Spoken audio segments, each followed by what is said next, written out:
কিয়ামতের দিন 7 শ্রেণীর লোককে আল্লাহ তাআলা তার আরশের নিচে ছায়া দিবে।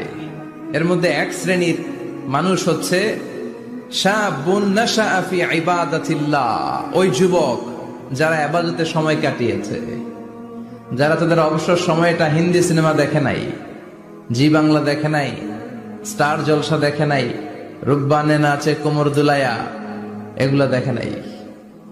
তারা তাদের সময়টা আল্লাহর ইবাদতে কাজে লাগিয়েছে।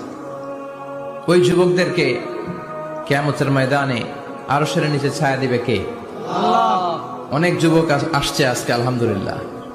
আমাদের এই সময়টা ইসলামের পক্ষে কাজে লাগাতে হবে। রাজি আছো তো? সবাই রাজি আছো? কিন্তু দুর্ভাগ্যজনক হলেও সত্য, বাংলাদেশে যুবকদের চরিত্র নষ্ট করার জন্য, তাদের এইম নষ্ট করে দেওয়ার জন্য, তাদের ক্যারিয়ার গুলো নষ্ট করে দেওয়ার জন্য যা যা দরকার তার সব কিছুর বন্দোবস্ত বাংলাদেশে আছে না নাই?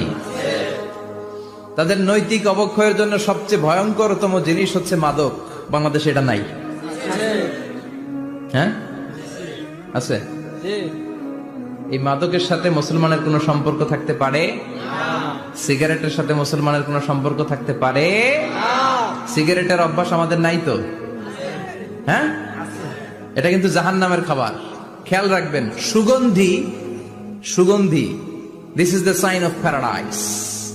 সুঘ্রাণ, এটা হচ্ছে জান্নাতের আলামত। আর ধোঁয়া, এটা জাহান্নামের আলামত।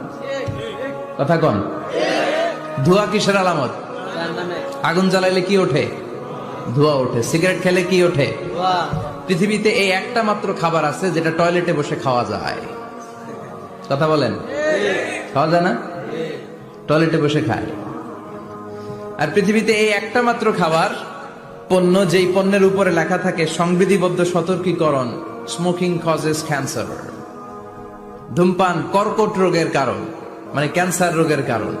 তার মানে এই পণ্যটা খেলে ক্যান্সার হয়। পৃথিবীতে আর কোন পণ্যের গায়ে এরকম লেখা থাকে না যে এটা খেলে এই রোগ হয়। ফর এন এক্সাম্পল, বাজারে এক বিস্কুট আসছে। কি আসছে? এই বিস্কিটের গায়ে লেখা, এই বিস্কিট যদি কোনো বাচ্চা খায়, ওই বাচ্চা ডায়রিয়াতে মারা যাবে। উপরে লেখা। কিনবেন? কথা বলেন, কি বলবেন? তোর বিস্কুট তুই খা, তোর বলা মরুক। কথা বলেন।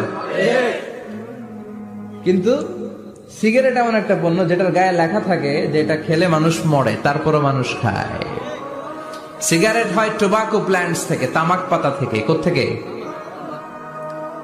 নাগাইশে আছে নাকি? তামাকের চাষ টাস কমে গেছে না? এটাতে আবার বেড়া টেরা দেয়া লাগে না, কারণ ছাগলও মুখ দেয় না।